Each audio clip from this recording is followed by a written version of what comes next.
welcome to another episode of Biography of a Full Body Tattoo. I am your host, Lucien Gray. In the last episode, I went through with you an introduction into tattoos and talking about these videos and what they will accomplish. And I told you at the end that today's episode was going to be talking about my first tattoo. So, without further ado, let's jump right in. Now, for starters, I want to talk to you a little bit about my childhood and growing up, and that'll help give you more details into this biography-esque chain of videos talking about my experiences with getting these tattoos. So, as a child, I wasn't into tattoos. I didn't know anything about them at first. Growing up, my family moved around a bit. We were in the city, and then we moved into the suburbs. And when you're a young child and you do something like that, where you're just starting to learn about life, and then your parents do a drastic change and move you to a new place. It's always really hard on anybody going to a new place. And that was the time when I was still in grade school, and so I had to start fresh all over again in a new place. Now, I will say that it was a really good thing because over the course of many years, I started to really loathe and dislike the city. I am not a city person at all. And so I learned to love the life in the suburbs outside of the city. It was a lot better for me. I liked it. A lot more open space. I like open spaces. And so life went on with its comings and goings. Now I had if you can't tell from looking at me right now, I am a very tall person, and I was always a tall person. So growing up in school as a tall person, you were always you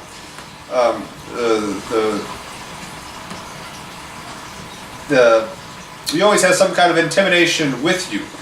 Kids were afraid of the tall kid, because just common fears. And so I wasn't in the popular crowd or whatever. I also wasn't very attractive. I don't have my good looks that I have today. So being unattractive and being tall were two things that did not help. So I lived a lot of my life in a solitary atmosphere. So all I really worried about was school, which is good. I didn't socialization wasn't really in my expertise, but being able to just go into my head and think about everything and being a good observer, and of course just worry about school and doing my work. And so I progressed through the years with that kind of attitude. Eventually I got to high school, and high school always changes everything again. It doesn't matter if you move away. High school is the brand new experience that you go through from grade school to high school. Everything's new and brand new, and it's scary going to high school for the first time. But high school really wasn't that bad for me. Of course I got picked on occasionally, but still being the tall person, not that many people picked on me, so that's good. So I still had a lot of solitude. Now, of course, in high school I moved around a lot to different groups of people. I never really felt like I fit in anywhere. So I really did move around to all the different groups of people within high school, and still never really finding the place that I really fit in.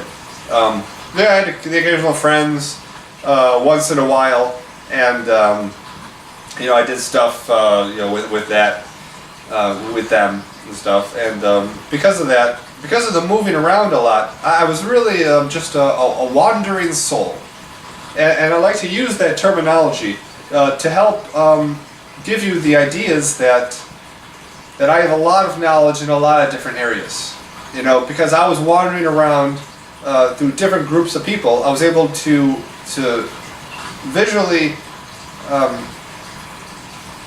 watch how they interacted with each other. So being able to see all these different groups of people really gave me a really great insight on how different groups of people worked, which is a fantastic tool that I think I have.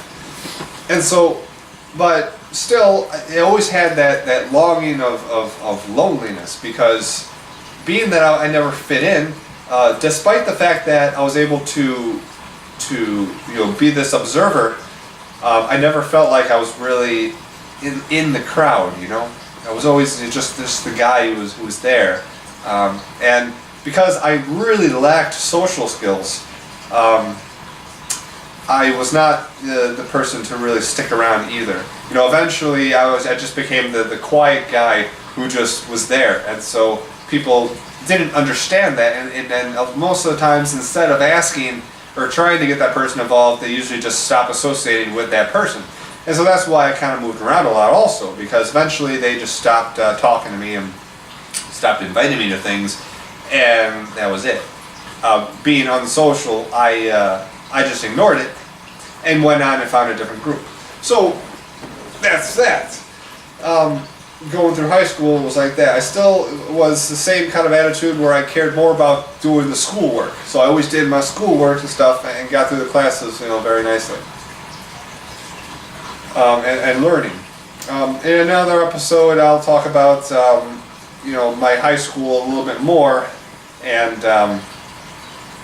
more in depth, and talk to you about what was really happening then. As for right now, I'm going to fast forward a little bit and say that eventually, in senior year of high school, this is where the artist in me really started to give blossom. And I started to do a lot of drawings, which surprisingly enough was just designs. All they were just designs. I didn't draw pictures or people or anything. I drew designs, which was a very interesting tidbit, because at this time I was still not into tattoos. I didn't know about tattoos or anything. I just liked to draw designs. So that's very interesting. And I was also a writer. I also was a writer. I wrote a lot, and especially that last year of high school. The last year of high school was all about being my artist self. And also at home, I was having a lot of problems at home, because my parents, was having their own issues, and so they tried as much as they could to be parents, but still, children grow up, however they grow up.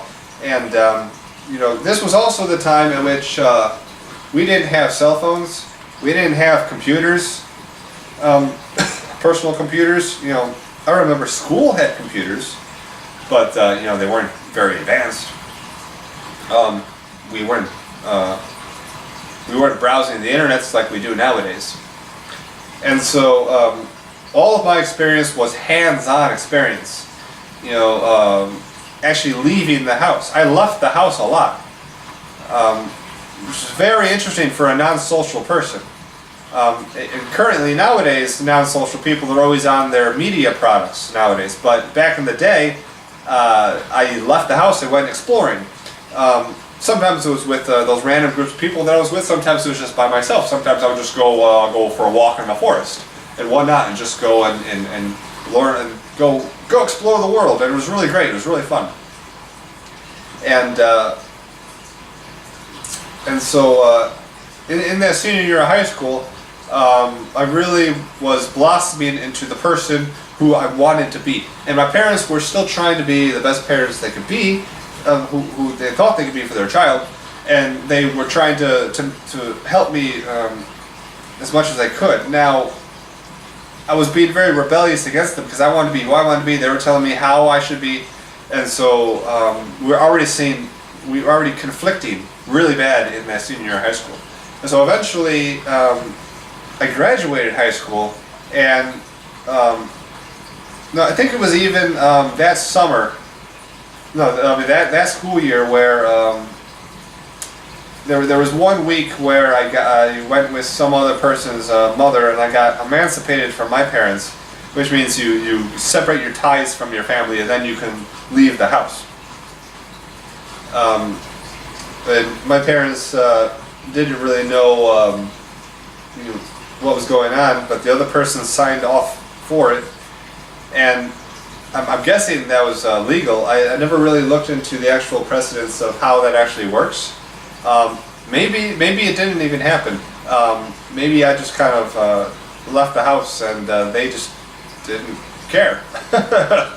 But I can't tell you those details right now unless I went to go research. Maybe I can go find them and tell you again in another episode. As of now, we're going to say that eventually I did go back to my parents for a little bit longer. They still really wanted to help me out. So, I finished high school, and then they paid for a couple classes for college. And I'll go into more detail in the future about the courses that I took in college. But as of now, I want to say that right after high school, since I wasn't really the social person in high school, I completely left everything from high school. All my friends from high school, I didn't know anybody, from there, anymore. Not like I did in the first place. And so, I was always talking with people outside of school, and through ties between people. And eventually, cell phones did become a thing, and I used to have a cell phone, and that's how I kept contact with some people while I went in and out of different groups of people. Different groups really went through my entire basis of life, and I've been through so many different groups of people, and it's hectic, but it was a nice, very interesting way to view lots of different people. As if to say, different people have their own different tribes, and I was able to go through each of the tribes of people throughout my life and see how they worked and how they ran things in their life. So I feel very privileged with that, and being able to observe that many different kinds of people. As of leaving high school, and I remember I was still with a group of people from a couple towns over, and this is where the story really starts to come to talking about tattoos, because I was the artsy person. Now, none of these people had tattoos, none of them. So all that happened was one day I was hanging out with them, and we didn't know what to do. So I said, you know what? Something inside me said, I want to get a tattoo. Now, of course, I kind of knew what tattoos were, but I did not do any research. It was very just a random thing that people had. And that's all I knew. And so I was like, it's very interesting. Let's go get a tattoo to see what it's all about. And that's all I went off of. And so they were like, okay, let's go get him a tattoo. And so we get to the tattoo parlor, and I'm looking around, and I guess I should also tell you that I was into the rock and roll music and metal music, and so I wore a lot of black, and that's when I was growing out my hair, and I liked all the darker things in life, like wearing a lot of black. So I liked Halloween and spooky stuff, and so. Where I used to wear eyeliner and that kind of stuff, and paint my nails black. I used to do that, And so when we got to the tattoo parlor, I thought to myself, I looked around for a while, and I was like, you know what? This looks cool. Let's get this. Completely random and oblivious to really what I was actually doing to myself. I knew it was going to be permanent, it was going to be on me forever, but for being a young child at that time, I really didn't have a solid reasoning behind wanting what I wanted. And I can tell you that honestly. And so I saw a spider. And so then it was between a spider and I think I had a random idea to want to get a word on the inside of my lip. And so that was because then, nobody would see it, but then I can go around people and look at my lip, I got a tattoo. No, but I asked the artist that, and he said he wasn't going to do that. I think he said because it wasn't going to last, which was nice for him to say that. It also probably would have been a very interesting procedure. I don't imagine that a lot of people do that. Artists. I don't imagine a lot of artists would do that. It would also probably be extremely painful. Very sensitive, the inside of the mouth. So I'm kind of glad that that didn't happen. But everything happens for a reason. I just thought I'd throw that in there to the story. And so I decided to get the spider. Now this is when my friends were like, the artist was getting set up to do the tattoo, and my friends were like, you don't want this, let's go, They thought I really didn't want it. But I said no. I said I really do want it. And so I stayed, and eventually, to get the tattoo.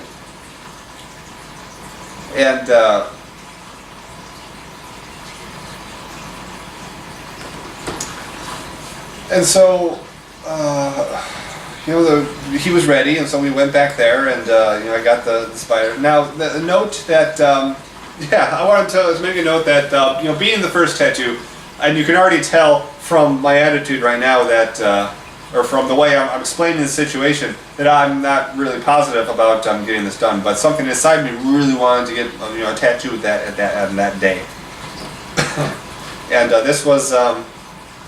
I think it was right about my 18th birthday, so it was legal, and it was my very first tattoo that I got. So I got a little spider on my ankle, but it's not on me anymore. I eventually got it covered up with something else, because obviously the spider was a pleasant mistake to get me into tattoos in the first place, but. I'll eventually get to why I started, where I got my idea to do the full body tribal tattoo. So obviously a spider isn't going to work on a full body tribal tattoo. So we'll get to that perhaps in another video, or maybe the end of this one. And so let's talk about the procedure real quick. The procedure itself. Well, it was very small, so I can't tell you much about that. But I want to tell you that for my very first tattoo, and being something that was very random, but for something I knew that I really wanted to get it done, something inside me said to get it, it was the most memorable experience that I could have gone through. It was fantastic. It was definitely a different pain than I've ever felt before. I've never felt that kind of pain before, but I was able to get through it, of course. The ankle, I can't really remember exactly where it was my ankle, but yeah, it was like right on the bone. So it was, when you're getting a tattoo on a bone, it's usually, you feel more vibrations in your entire leg, or wherever the bone is. Wherever the bone is, you're going to feel that entire bone vibrate in your body. And that's an incredible sensation, but for a lot of people it could be a very uncomfortable sensation. For me, I was just so happy with getting my very first tattoo that it really killed any kind of uncomfortableness that I would have been enduring. And I'll get more detail into a lot of that in later episodes, but I want to say right now that the way you feel and your mental state of mind when you're getting a tattoo is everything. If you're in a positive state of mind, it's going to be less of a painful experience. If you're in a poor state of mind, it is guaranteed to be a more painful experience. This is true. And there's another episode I get to where I've actually been through both of those different styles in a relatively short period of time, which was a very good observational event that took place, and I was able to really understand how important it was to be in a positive mindset when you're getting a tattoo. The other thing I wanted to say right off the bat right now is that this particular tattoo parlor that we went to for that, I did not get permission to mention their name or the artist, and so I cannot talk about them. The second, I've been to 3 tattoo parlors. The first 2 I did not get permission to talk about them, so I'm not allowed to. The third place is my current place that I'm going to with my current artist, who is a fantastic person, and he gave me direct permission to talk about his, but we'll get to that in another episode. As of now, I had a spider on my leg, and we left, and I really forgot about everything else because, it really changed me getting that first tattoo. Now, the other thing I want to say right now is that it's always a common phrase that people always hear about, that people hate their first tattoo. They don't know what they want, and they're always unhappy with it. A good percentage of people, this is true, and I'm one of those people. At first it was the great experience, and it brought me into tattoos, which I'll get to in a second, the world of tattoos. But eventually later down the line, when I really started to get my idea together about wanting the full body tattoo, I realized that it was a poor decision that I made to get the spider, but it was easily covered up, so it wasn't. It was a pleasant mistake. Very pleasant that it brought me into the world of tattoos, but a mistake because it wasn't something that I wanted to really put on me. So, after that experience, that's when everything opened up in my mind to really wanting to learn about tattoos. And since, like I said, that the internet wasn't everywhere, it was still kind of opening up. Personal computers were still very rare. Not that many families had a personal computer. So you had to go to the library to look something up. But it was still the intro into the internet time era when this was occurring, and so you weren't browsing the internet for information or facts and stuff. At least that's what we weren't brought up to learn how to do.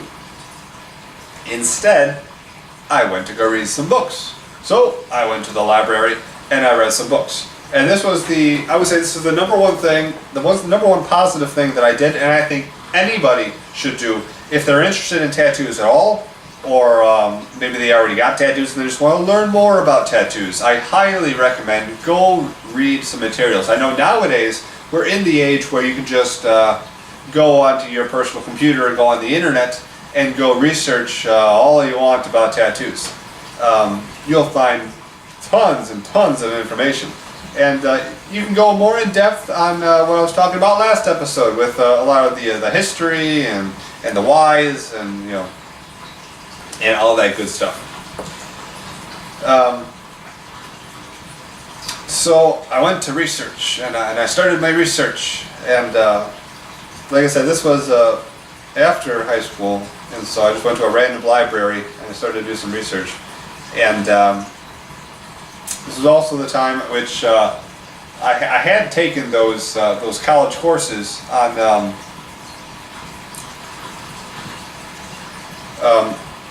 I didn't even talk about my college courses. I took some college courses on I was going into the medical field, surprisingly. So I took started with the basics, the anatomy, and I actually took phlebotomy. So I thought, hell, phlebotomy is only like one course. I can get the diploma or the paper that says I could be a phlebotomist. The certification, and then I can go and get a job and start making money. That was my initial idea. But eventually it went from going into that class and learning about phlebotomy to actually, after that, I went into trying to tattoo. But actually, I think we're going to have to break this episode into 2 parts, because there is still a lot more to talk about. But I didn't want to make these episodes too long, so let's continue this next time, and I will pick up the story on what happened with really learning about tattoos and really getting deep under my skin about, that's a pun right there, getting deep under my skin about really going into the tattoo world, and eventually my decision to start the process of getting a full tribal tattoo. And that's a very interesting story. So, as for this episode about my first tattoo, The Pleasant Mistake, we talked about the spider, and I didn't mention the healing process. Now, the healing process, I always like to talk about with all my tattoos that I got. Now, it was a very tiny spider. I can't show you anymore because I don't have it, but I'll tell you that the healing process was a piece of cake. I didn't get infected. The artist was a really good artist. He did it. It was clean. I took care of it well, and it healed up just fine. I didn't have any discomfort at all, and there was no complications. I guess there's not much to say about that one. But that will do it for this episode. Okay, like I said, the next episode will be a continuation of this episode where we talk about my decision to start my full body tribal. Until we meet again, this has been Lucien Graham. Thank you.